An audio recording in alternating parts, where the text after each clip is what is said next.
Let me, first of all, just welcome everyone here tonight. You know, when we were trying to make a decision as to where to hold this and where to give the state of the city, I thought it was only appropriate that we do it here where it all started on the river.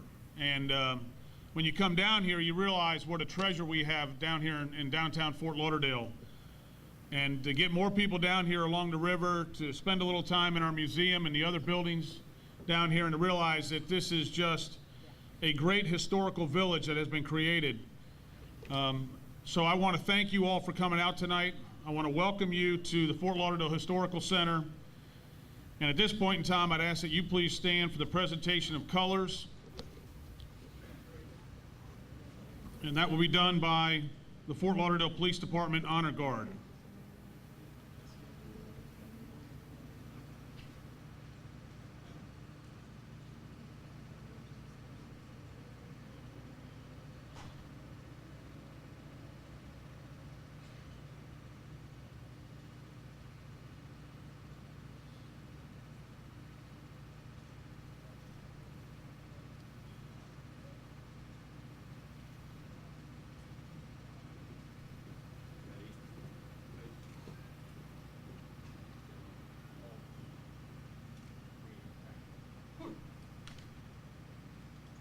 Let me ask the Reverend Ricky Scott of New Hope Missionary Baptist Church to please deliver an invocation, so you can please remain standing for that. Reverend? Shall we pray? Oh God, you have given our leaders a great responsibility and authority to lead this great city. It's our prayer tonight that you would help our mayor to speak with clarity on this 100th birthday of our city and to continue to act fairly and justly. Oh God, lead our mayor to continue to speak and again with understanding as he comes to address the state of this great city. Help him and our commissioners to be role models, we pray, who work under, for them that work under them. Then finally, oh God, we ask that you'd help them to remember that although they are called mayor and commissioners, that you are the master of them all. It is in the name of the one who created this great universe and gave us this beautiful evening, we pray, amen.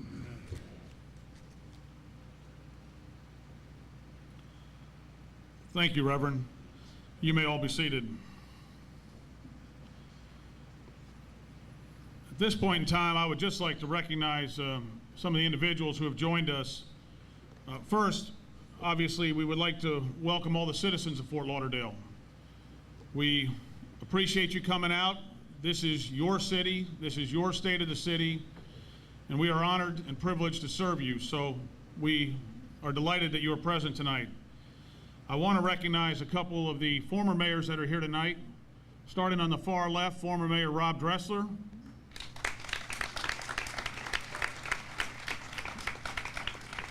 Next to Rob is former mayor and longest serving mayor, Jim Noggle. Next to Mayor Noggle is our interim city manager who has done a fabulous job serving in that capacity, Allison Love. Going across behind me, and it's kind of, I'll start with Romney Rogers, who represents the Southwest District. Romney Rogers.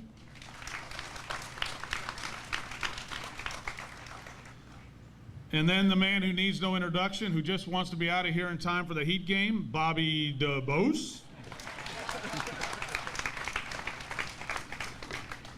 Next to Bobby, we've got the former police chief who served 35 years in law enforcement, then became a public servant. Not quite the same pay, is it, Bruce Roberts?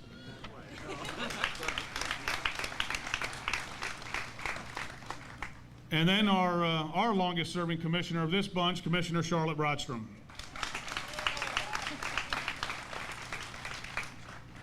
In addition to those, I saw a couple former elected officials here. I saw John Aurelius coming in. John, would you please stand?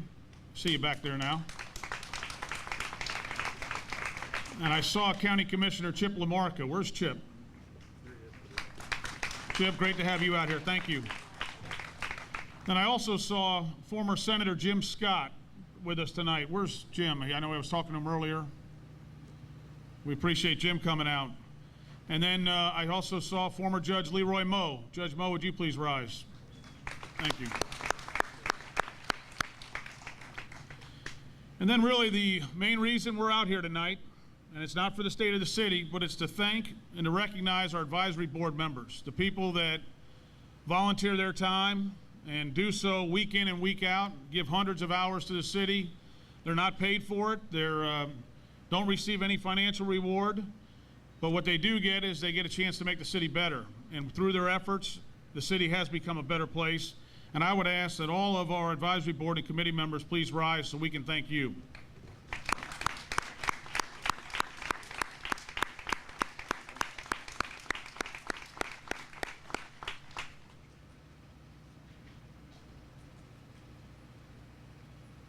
At this time, I'm going to try to get through this evening relatively quick. That's right, you can clap for that.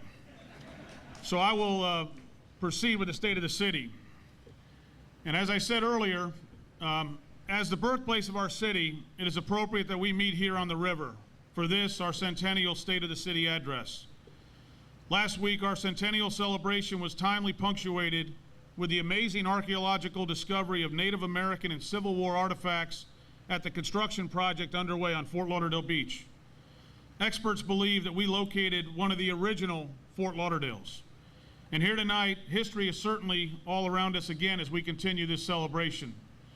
If you haven't had a chance to just walk among these buildings and walk among the history, you need to do so before you leave. You know, when reflecting on the overwhelming challenges facing Fort Lauderdale back in the 1930s, following the devastating hurricane of 1926, right in the midst of the Great Depression, former Mayor Thomas B. Manuel, and I'm going to interrupt this for a second because many of you know Thomas B. Manuel because of a bridge as you head north on the turnpike. Many people don't know that before he got involved in transportation issues around the state, he served as the mayor here in Fort Lauderdale. And that is the same Thomas B. Manuel. But he has a quote that I found a few months back that I used before and I will use again this evening. He said, "The main thing I remember is that people never gave up. We had a great belief in the future because we knew as long as we had the sun and the ocean that people were going to keep coming here." And they did. And that is such an accurate quote of Fort Lauderdale and of South Florida. And like the sunrise that marks the start of a beautiful day here in Fort Lauderdale, there is now a growing sense of confidence and enthusiasm, signaling that a bright new chapter is ahead of us here in Fort Lauderdale. With 100 years of wisdom as our foundation, the city is beaming with vitality and is well positioned for the future. In summary, the state of the city is very good. We stand in sharp contrast to many municipal governments. While many cities have allowed their infrastructure to languish, Fort Lauderdale has made major investments in water and sewer infrastructure, new fire stations, parks, streetscapes, dockage, and parking facilities. The credit for that goes to each and every one of you that supported the bond issues, and also goes to the leadership that is out there that I introduced, and the individual sitting behind me who had the foresight and the knowledge and the dedication to decide that we were going to move forward from an infrastructure standpoint. Because these investments strengthen our competitive advantage in this new, highly competitive global marketplace, and they will pay dividends by creating a better future for our children and our grandchildren. Our safe streets, more green space, park improvements, our world-class beaches and waterways, the neighborhood beautification efforts, and an abundance of sunshine inspire confidence in us and make Fort Lauderdale the envy of other cities. When I took the oath of office over 2 years ago, and I will tell you that it was one of the most enjoyable days of my life and still remains the most enjoyable job I've ever held, I was honored to serve with the individuals behind me. I was honored to step in with these four. You know, everything in life is timing. It's timing when you meet your wife, it's timing when you get married, and I had the great timing to serve with these four behind me. The fact is that we have some very lively debate. We have some great discussion. We rarely have unanimous agreement on issues, but there is never a doubt as to the motive, and there is never a doubt as to the purpose. and that's to move the city forward. And I've been blessed to have the opportunity to serve with the 4 individuals behind me. At that time when we took office, we outlined our priorities. We said we're going to focus on the budget, and we have. Public safety, showcasing our city's strongest attributes, such as the Riverwalk here tonight. We were going to assist our businesses. We were going to encourage community involvement, and we were going to support our major industries. That includes tourism and the marine industries. And most importantly, we said we were going to enhance the quality of life. Let me break down those items. First, on the budget. Our approach to budget planning has been transparent and inclusive. We've reached out to our citizens to provide them with opportunities to offer valuable input as we plan for our future. Our Budget Advisory Board, and at this time I'm going to ask those members to stand again because they have done yeoman's work. Those, would you please rise from the Budget Advisory Board?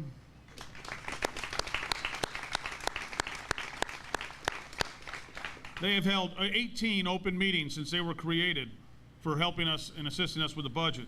The City Commission has held 50 public meetings that have been broadcast on television and the web, focusing on the budget.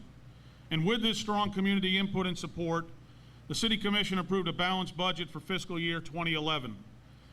While 15 municipalities in Broward County, and Broward County itself, I apologize to Commissioner LaMarca for that, raised taxes last year, the City of Fort Lauderdale passed our lowest millage rate in 25 years, essentially cutting taxes for owners of single-family homes, condominiums, and investment properties.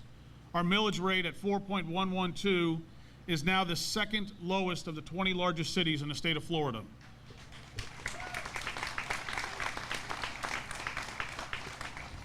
This was accomplished while serving and protecting our own residents and providing police, fire rescue, water, sanitation, and other services to a daytime population that swells to almost 400,000.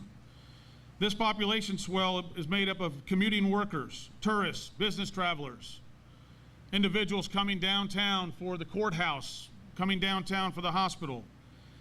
And when you have to serve 400,000, that differentiates our city from other cities of our size because our population's about half that, but we have to serve twice that number daily. Facing challenging economic times and declining revenues, this City Commission scrutinized each and every line of the budget, and it resulted in an additional $13.5 million in savings. And by decreasing spending, cutting costs, and exploring new non-taxable revenue streams, we've reduced the general fund budget by $12 million over the last 2 years. Operations have been streamlined and discretionary expenses have also been cut without adversely impacting our essential services. One of the most painful things we've done is we've eliminated 205 positions since fiscal year 2008, including 70 positions this past year. And I say that it's painful because I will tell you something. In the times I have served in public office and now in my 18th year, I have never worked with a better group of men and women than the men and women who work for the City of Fort Lauderdale and serve us. That includes the staff, the police and fire, the public works, the parks and recreation program. You look around and you see outstanding public employees. And I just really appreciate their efforts, and I appreciate them working with us as we've had to go through these tough times. We also made cuts in the size of our fleet, saved $1 million this past year. We contracted with a new prescription drug manager to save $500,000, and we lowered our own property and casualty insurance costs by $2.5 million. We are now projecting a reserve fund in excess of $50 million in 2011. This represents 18.4% of our operating expenditures, well above the national standard of 5 to 15%. Our strong reserve fund, combined with our low debt load, has earned the city favorable bond ratings and positive outlooks, which have resulted in millions of dollars in tax savings on our interest rates. Recognizing that long-term planning is key, this City Commission passed an ordinance recently now requiring a 5-year financial forecast. So every year we will now be not just looking at next year and the year after, but we're now planning 5 years out on both the budget and capital improvement, and I want to thank the Commission for supporting us on that. Let's talk about our public safety. City of Fort Lauderdale has to protect the safety, the welfare of our residents, and especially our families. Look at last year, Fort Lauderdale Fire Rescue responded to 41,000 calls. You do the math on that. 41,000 calls. They makes them the busiest fire rescue agency in Broward County, and they've done a fantastic job. In addition, we've opened 3 new fire stations. We've had a committee that helped us with the fire stations that we've opened. If I could ask that bond committee to please rise so we can thank you for your leadership on those 3 new fire stations.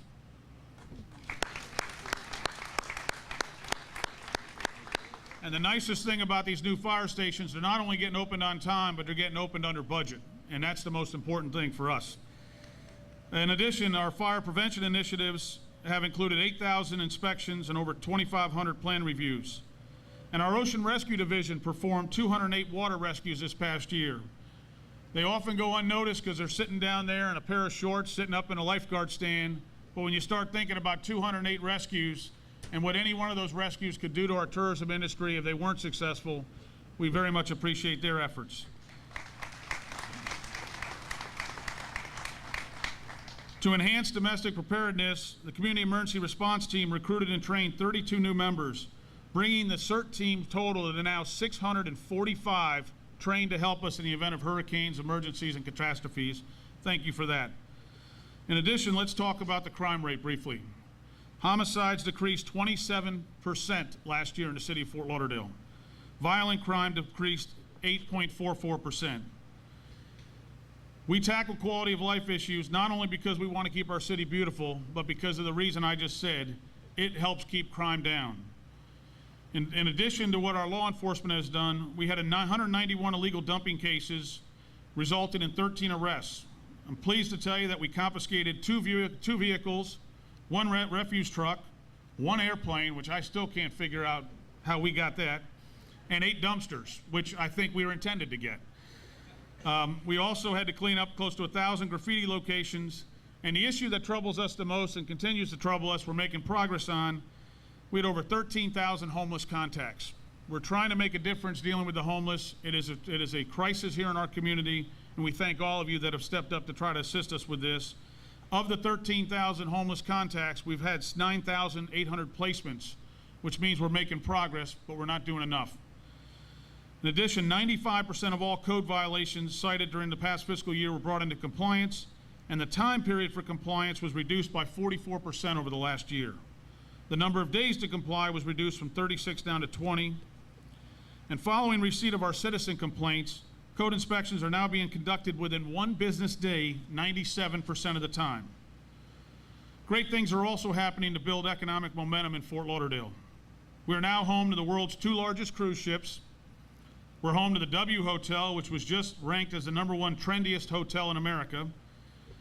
Earlier this year, occupancy at hotels in the city reached 75%, and today I had a meeting with a hotelier on the beach who told me last night, in the middle of May, his occupancy was 95%. That's unheard of around the county or the state. In fact, our occupancy rate at our hotels are now 27% higher than the national average. In addition to the occupancy rates, we're seeing new hotels. The B Ocean Fort Lauderdale Resort replaced the old Holiday Inn, and now Howard Johnson's on the beach is having a $20 million makeover, and I'm not sure what letter that's going to get. High-powered economic engines are roaring as our tourism, our marine industry, and Port Everglades, and Fort Lauderdale Hollywood International Airport bring new jobs to the city. In the last year, over the last 2 years, as you've noticed, we've launched a wide range of world-class events to draw visitors and residents to the downtown area and to the beach. Our visitors to this area have now increased by 2.6% to 10.8 million visitors, and visitor spending topped $8 billion this past year. The city supported passage of Florida's new sales tax cap on yachts. I should get a honk from one of these horns on that. And that's helping to increase our yacht sales. An added economic benefit of that is now yacht owners who pay the tax can keep their yachts in Fort Lauderdale year-round without penalty. Yacht owners are taking advantage of this cap to reflag their yachts and now hire U.S. crews, which is an employment requirement for vessels flagged in the U.S. And let me tell you, with an economic impact of over $500 million, no other event rivals the importance of the Fort Lauderdale International Boat Show for our marine industry, our city, and our state of Florida. I want to especially commend Mayor Noggle for your years of support for the marine industry and for the boat show, for making sure. To put that in perspective, When a Super Bowl comes here, we hear numbers of $200 to $300 million. We hear the impact in Broward being $100 million.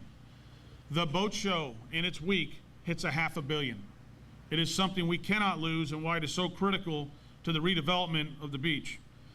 Traffic at Fort Lauderdale Hollywood International Airport up 6.4% in last year to now 22.5 million passengers, and 17% growth in international passengers. Port Everglades, which is now home to more cruise ships, not only the two largest, but more cruise ships than any other port in the world, is expecting 3 million passengers this year, and a new agreement with Carnival will bring 25 million cruise passengers over the next 15 years. Containerized cargo at Port Everglades is up 13%, with operations now accounting for over 5,300 direct jobs. And filming in Fort Lauderdale is an all-time high. Television, film, and entertainment production projects have poured nearly $47 million into our local economy. Last week, I sat on this porch with the stars of the Glades. They came in to film. They brought 125 crew members to the set to film here for several weeks. Episode 6 was filmed inside this building. They also burned a building down around the corner, which they didn't actually burn down, but they did the most real fake burning I ever saw. I actually brought my kids down to see it. It was spectacular.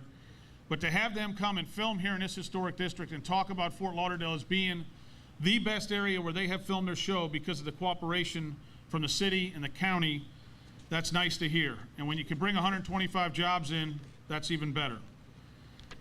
With respect to our neighborhoods, we have purchased over 30 homes for renovation through our neighborhood stabilization program. We've committed over $3.5 million for acquisition and rehabilitation of foreclosed properties, a problem that persists.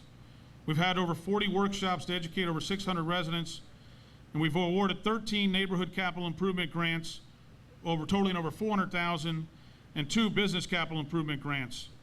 And the thing I'm very proud of is under the leadership of the prior commission, we were able to complete the comprehensive renovation of the historic Southwest 11th Avenue swing bridge. So when you head down the river and you see that swing bridge in operation, you can join us in being very proud that now it's going to be here for hopefully another 50, 60 years. Yep.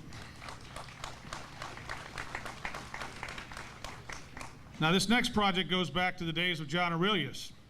The city recently completed our largest infrastructure project in history, Waterworks 2011, a $700 million overhaul of the water and wastewater system, and gone are the septic tanks and the health hazards they pose for the city, as approximately 50,000 homes and businesses are now connected to sewer lines.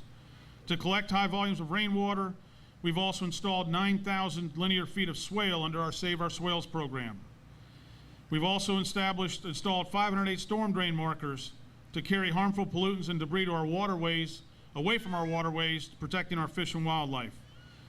We've also added a first medication take-back event, and the first time we did this, we had over 224 pounds of unwanted medications donated at City Hall. It's good to get those off the street. The city also has cleared 45 acres of invasive exotic plants and planted more than 3,000 natural native plants. Also, the city has launched the Smart Watts program to help homeowners and small businesses reduce energy consumption, improve comfort, and save money. And we are giving up to $1,000 in matching funds for energy-saving systems. For comprehensive energy retrofits, the city gives loans of $2,500 to $10,000. And I also want to thank the Museum of Discovery and Science for partnering with the city to hold these energy-saving workshops in every district and offering residents free home energy-saving toolkits valued at over $100. And last year was a banner year for recycling, as the city collected a record 8,750 tons of recyclables. I gotta ask, is Vicki Eccles here? She is our queen of recycling and has been a tremendous leader on this issue. But when you think about that, 8,750 tons of recycling, we're making a difference for our next generation.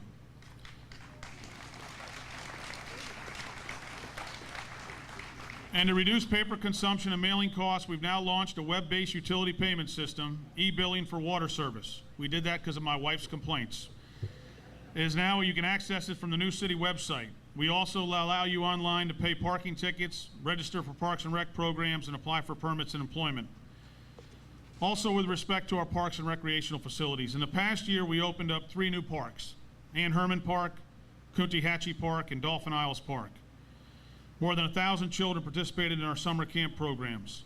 More than 2,500 underprivileged children participate in our recreational programs and activities through youth scholarships. More than 761 children learned to swim in our classes.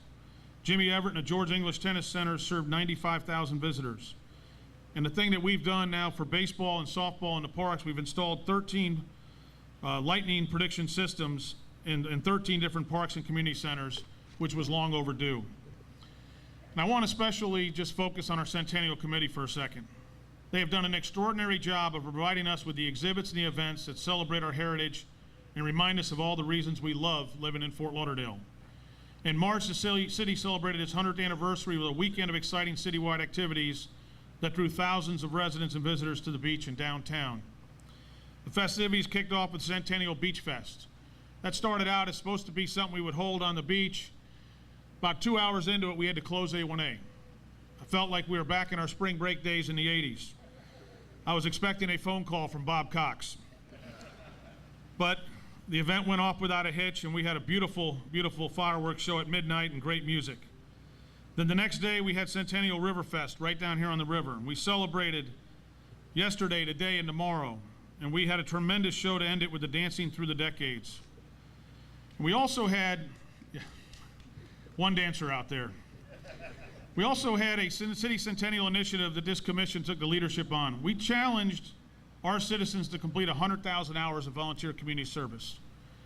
The challenge was made, the response was overwhelming, and the residents turned out in unbelievable numbers. I can announce to you today that over 200,000 hours of community service were donated by you all. Thank you. The neat thing about this volunteer challenge is it touched the lives of thousands and demonstrated that by working together, each of us can make a profound difference in our community and in the lives of others. And the other thing that came about as a result of that challenge is people told me that they got more out of serving and volunteering than the people that they were serving and volunteering. And that's a great message in our community. I'd especially like to thank former Mayor and U.S. Congressman E. Clay Shaw for his leadership as chair of the Centennial Committee. And I'd like to ask all the Centennial Committee members to rise to thank you for a fabulous job.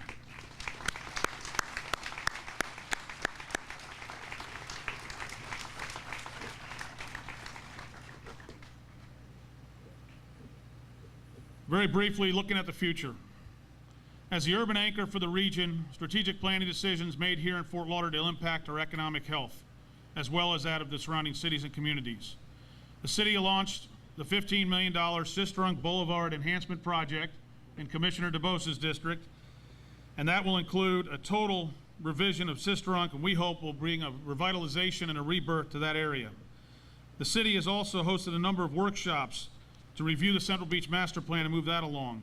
The Riverwalk Public Realm Plan has been designed and is now being implemented.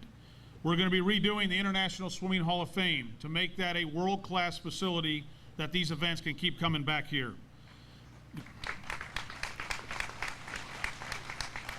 Our South Andrews Avenue Master Plan was completed, which now allows the south side of downtown to get redeveloped with new standards, wider sidewalks, and greater building designs that will enhance light and air at the street level. And through this planning and long-term investments, the city is channeling the energy and resources needed to gain a competitive advantage in our global marketplace.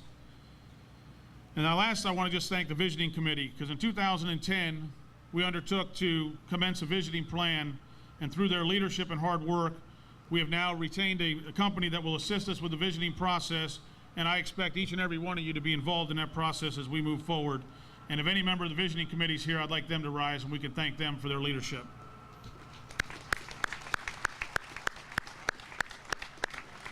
And that going across the bridge is our 42nd thousand call. As you know, it is an exciting time to be in the city of Fort Lauderdale. On behalf of this City Commission, I want to publicly thank and commend each and every member of our boards and committees for their tireless dedication to our board, to our tremendous contributions toward enhancing our city. Working together, we have initiated new plans to restore economic vitality, make forward progress on job retention and on business expansion, and enhance our attractions and amenities. While change is certain, remaining focused on our vision will enable the city to enhance the unique characteristics that make the city of Fort Lauderdale the best place to live, work, visit, play, and raise a family. As this great city commemorates its 100th anniversary, the truth of what Mayor Manuel said continues to ring true. That same sun, that same ocean that drew settlers to Fort Lauderdale over a century ago will continue to bring them here today and tomorrow and in all of our days ahead. And in the months and years ahead, we look forward to building upon our success and enhancing our stature as a great city to visit and an extraordinary city to call home. God bless you all and good night.